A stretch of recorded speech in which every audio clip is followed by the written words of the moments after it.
Welcome to War Bios, where we delve into the most pivotal battles in history, and I'm your host, General Biography. Today, we're going to explore one of the most decisive sieges in American and British history, the Siege of Yorktown in 1781. This epic confrontation marked a turning point in the American Revolutionary War as the combined forces of American and French armies trapped and ultimately forced the surrender of a large British army under General Charles Cornwallis. The American Revolutionary War had been raging since 1775, with the Continental Army, led by George Washington, facing off against the British Army and its allies. By 1780, the war had reached a stalemate, with both sides suffering heavy losses, but neither able to gain a decisive advantage. The Continental Army had endured a harsh winter at Valley Forge, where they were trained by Prussian military officer Friedrich Wilhelm von Steuben, who instilled discipline and tactical prowess in the American troops. In the summer of 1780, a French army under the command of General Jean-Baptiste Donatien de Vimeur, Comte de Rochambeau, arrived in Newport, Rhode Island, to support the American cause. This alliance marked a significant shift in the balance of power, as the French brought with them not only troops but also financial and naval support. The combined American and French forces now had the potential to challenge British control of the colonies.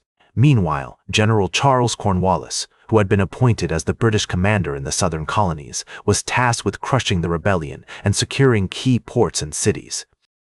In 1780, he launched a campaign through the Carolinas, capturing Charleston, South Carolina, and defeating American forces at the Battle of Camden.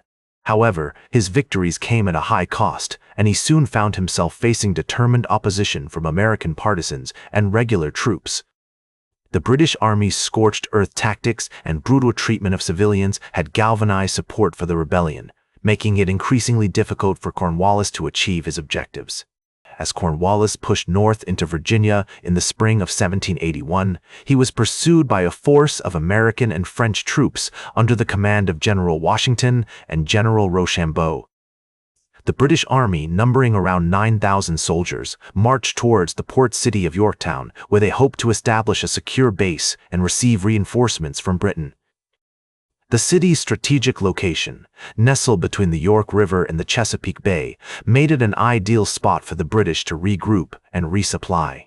In July 1781, Cornwallis arrived in Yorktown and began to fortify the city, constructing earthworks and redoubts to protect his troops from potential attack. However, he soon realized that his position was not as secure as he had thought, as the American and French armies were closing in on him from the north. The summer of 1781 saw a series of intricate maneuvers, as Washington and Rochambeau carefully coordinated their forces to trap the British Army in Yorktown. The French fleet, under the command of Admiral François-Joseph Paul de Grasse, played a crucial role in this strategy, blockading the British naval base at New York and preventing Cornwallis from receiving reinforcements or escaping by sea. The French Navy's control of the Chesapeake Bay also enabled them to transport troops and supplies to the American and French armies, giving them a significant logistical advantage. The air was thick with anticipation, as the fate of the war hung precariously in the balance. On August 30th, 1781, the French fleet under Admiral de Grasse arrived at the Chesapeake Bay, effectively blocking Cornwallis's escape route by sea. This was a crucial moment, as it meant that the British Army was now trapped, with no hope of reinforcement or evacuation. The sound of waves gently lapping against the shore belied the gravity of the situation, as the French warships anchored in the bay, their presence a constant reminder to Cornwallis of his increasingly desperate predicament. The next few weeks saw a series of intricate maneuvers, as the American and French armies positioned themselves for a siege. On September 5, 1781, Washington's troops began to arrive at Williamsburg, Virginia, just a few miles from Yorktown.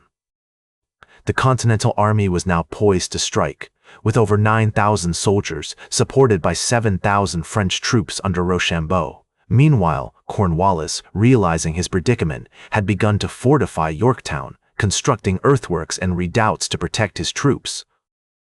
The British commander knew that time was running out, and he worked tirelessly to prepare his defenses for the impending assault. One of the most significant events of the siege was the Battle of the Virginia Capes, fought on September 5, 1781. In this naval engagement, the French fleet under Admiral de Grasse successfully repelled a British fleet under Admiral Thomas Graves, preventing the British from breaking through the blockade and relieving Cornwallis's army. This victory gave the American and French armies control of the sea, allowing them to transport troops and supplies as needed. As the two fleets clashed, the roar of cannons echoed across the water, sending plumes of smoke and spray into the air. The outcome was far from certain, but in the end, the French emerged victorious, their ships of the line holding firm against the British onslaught.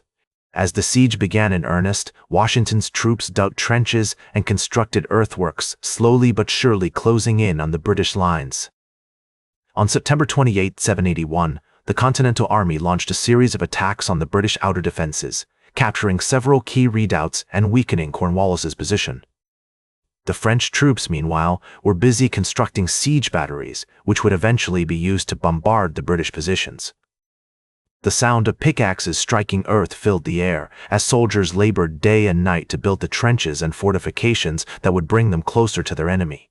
On October 9, 1781, the French siege batteries opened fire on the British lines, marking the beginning of an intense bombardment that would last for several days.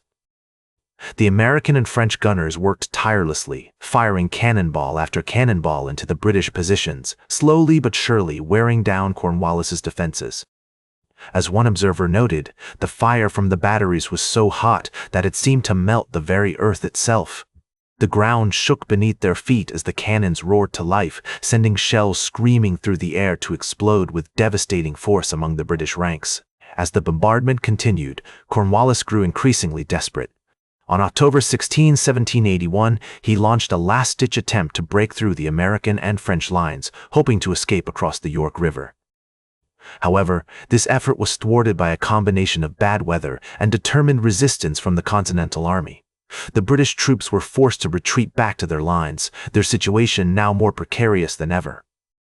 The rain poured down, turning the trenches into muddy quagmires and making every step a struggle.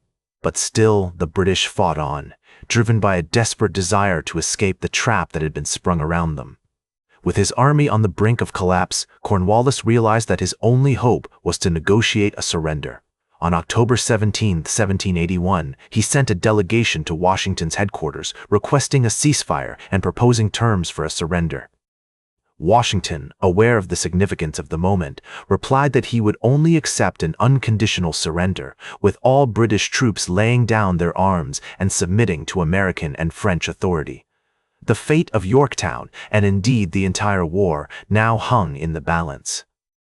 As the negotiations continued, the American and French armies waited anxiously, knowing that the outcome would determine the course of history.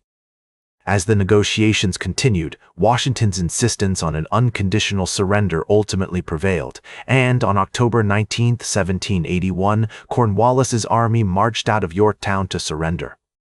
The formal ceremony took place on the same field where the British had once expected to defeat the Continental Army, with American and French troops forming a triumphant line to receive the British prisoners.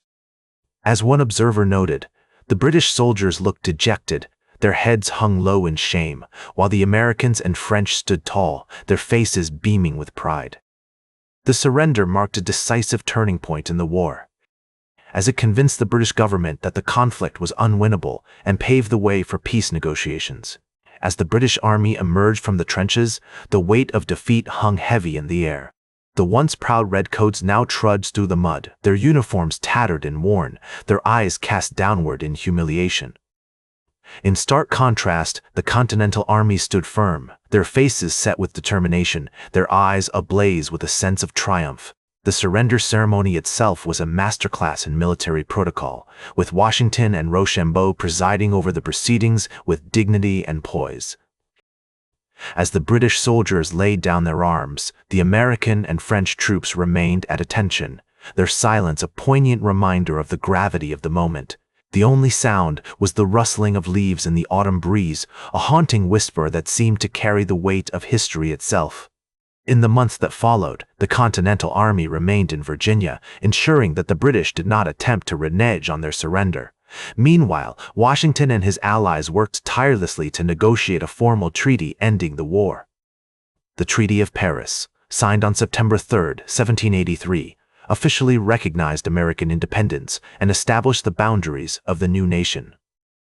As Washington would later reflect, the fate of our glorious revolution was thus decided and the independence of our country secured. The Siege of Yorktown had been a crucial milestone in this journey, marking the beginning of the end of British rule in America. As the news of the treaty spread, jubilation erupted across the colonies. The sense of pride and accomplishment was palpable, as if the very fabric of the nation had been transformed by the trials and tribulations of war. The site of the battle has been preserved as a national park, with reenactments and commemorative events held annually to honor the soldiers who fought there. As historian Gordon Wood has observed, the Siege of Yorktown was more than just a military victory. It was a symbol of the power of American patriotism and the unwavering commitment to freedom.